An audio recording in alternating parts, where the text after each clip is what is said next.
Hi friends, welcome to my channel. ఈరోజు ఒక sweet recipe చేస్తున్నానండి. అది పాలకోవా. అది కూడా విరిగిపోయిన పాలతో చేస్తున్నాను. ఎలా చేయాలో ఇప్పుడు ప్రిపరేషన్ చూద్దాం.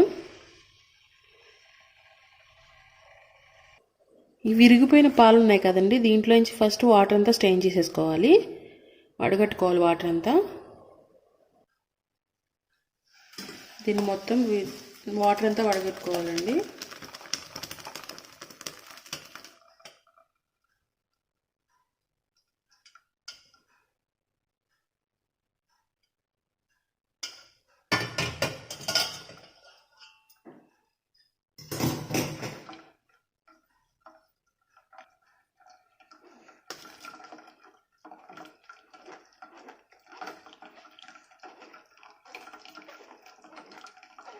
మొత్తం వాటర్ అంతా పోయే వరకు ఇలాగా స్టెయిన్ చేసుకోవాలి.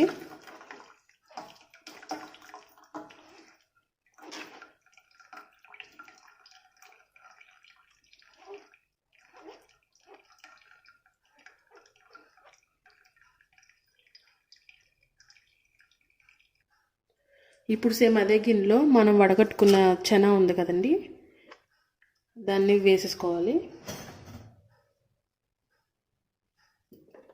ఇప్పుడు స్టవ్ వెలిగించుకొని మీడియం ఫ్లేమ్లో పెట్టుకోవాలండి.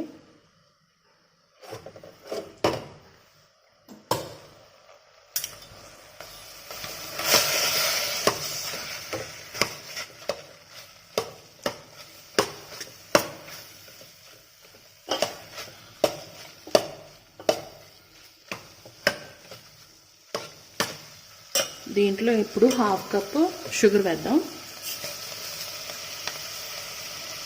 షుగర్ మీ టేస్ట్ని బట్టి అండి. మీరు ఎక్కువ స్వీట్ తింటే ఎక్కువ వేసుకోవచ్చు, లేకపోతే తక్కువ వేసుకోవచ్చు. మొత్తం షుగర్ అంతా మెల్ట్ అయ్యే వరకు కలుపుకోవాలి. జాగ్రత్తగా కలుపుతూ ఉండాలండి, లేకపోతే అడుగు పట్టి నల్లగా అయిపోతుంది.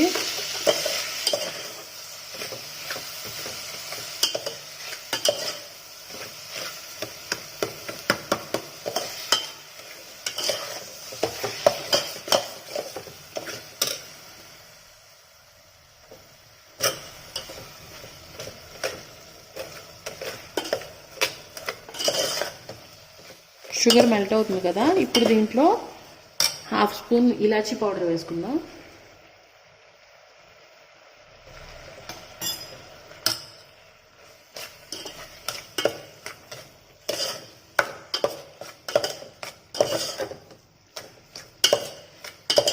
మొత్తం షుగర్ మొత్తం మెల్ట్ అయ్యేదాకా బాగా కలుపుకోవాలండి.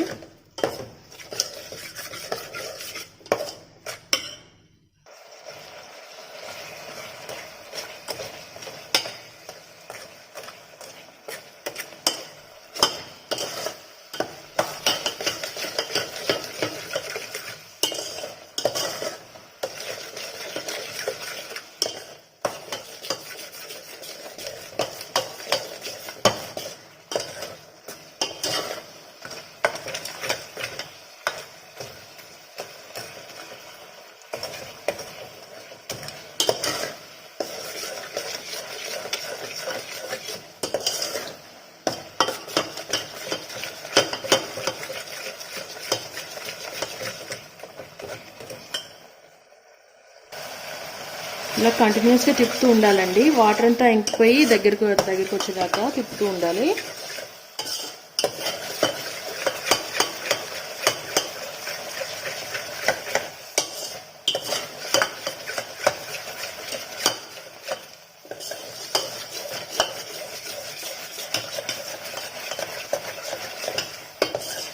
దగ్గరికి వస్తుంది కదా, మొత్తం షుగర్ అంతా మెల్ట్ అయిపోయి.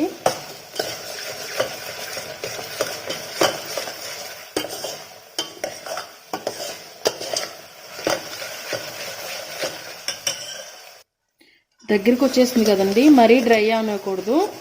ఇలా కొంచెం వాటరీగా ఉన్నప్పుడే స్టవ్ ఆఫ్ చేసేసుకోవాలి. చల్లగా అయిన తర్వాత చూద్దామండి, మళ్ళీ వేరే నెక్స్ట్ ప్రాసెస్ చూద్దాం. ఇది చల్లగా అయిన తర్వాత పాలకోవా ఎలా చేసుకోవాలో చూద్దాం.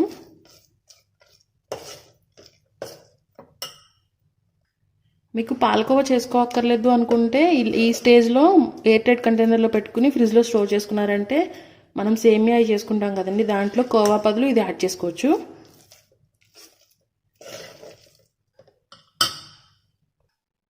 ఇది చల్లగా అయిందండి, రూమ్ టెంపరేచర్కి వచ్చింది. ఇప్పుడు దీన్ని ఒక స్మాషర్తో కానీ పప్పు గుత్తుతో కానీ మొత్తం పేస్ట్లో చేసుకోవాలి.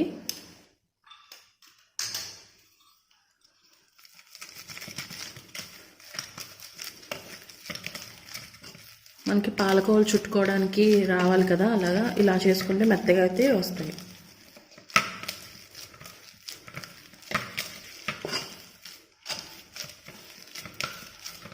మరీ చల్లగా అయిపోకూడదు, గట్టిగా అయిపోతుంది. కొంచెం గోరువెచ్చగా ఉన్నప్పుడు ఇలా చేసుకోవాలి.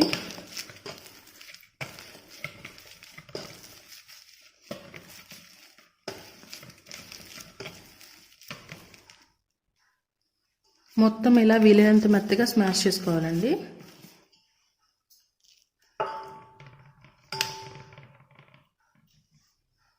ఇప్పుడు దీన్ని పాలకో బిళ్ళల్లా చుట్టుకుందాం.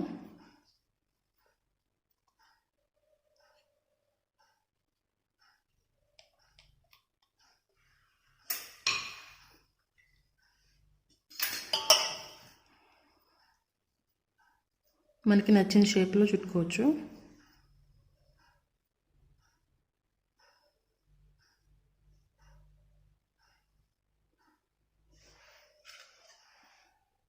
అంతేనండి, ఇలాగా అన్నీ చేసుకుని పెట్టుకుందాం పక్కన. అంతేనండి, మొత్తం అన్నీ ఇలా చుట్టేసుకున్నాను. మనం ఉండలు చుట్టేటప్పుడు ఇలా చేసుకునేటప్పుడు కొంచెం గట్టిగా అయిందంటే కొంచెం నెయ్యి కలుపుకుంటే ఉండలు సరిగ్గా వస్తాయండి, ఇలాగా బాల్స్ లాగా. పాలు ఎప్పుడైనా విరిగిపోయినప్పుడు ఇలా పాలు పాడేయకుండా ఇలా ట్రై చేసి చూడండి, చాలా బాగా వస్తుంది. ఈ స్వీట్ చేసుకున్న తర్వాత 1 వీక్ ఫ్రిడ్జ్లో స్టోర్ చేసుకొని ఉంచొచ్చండి. అంతేనండి, ఈ వీడియో మీకు నచ్చినట్టయితే లైక్ చేయండి, మీ ఫ్రెండ్స్ అండ్ ఫ్యామిలీకి షేర్ చేయండి. నా ఛానల్ సబ్స్క్రైబ్ చేసుకుని పక్కనే ఉన్న బెల్ ఐకాన్ క్లిక్ చేశారంటే నేను ఏ వీడియో పెట్టినా మీ మొబైల్కి నోటిఫికేషన్ వస్తుందండి. Thanks for watching. Thank you.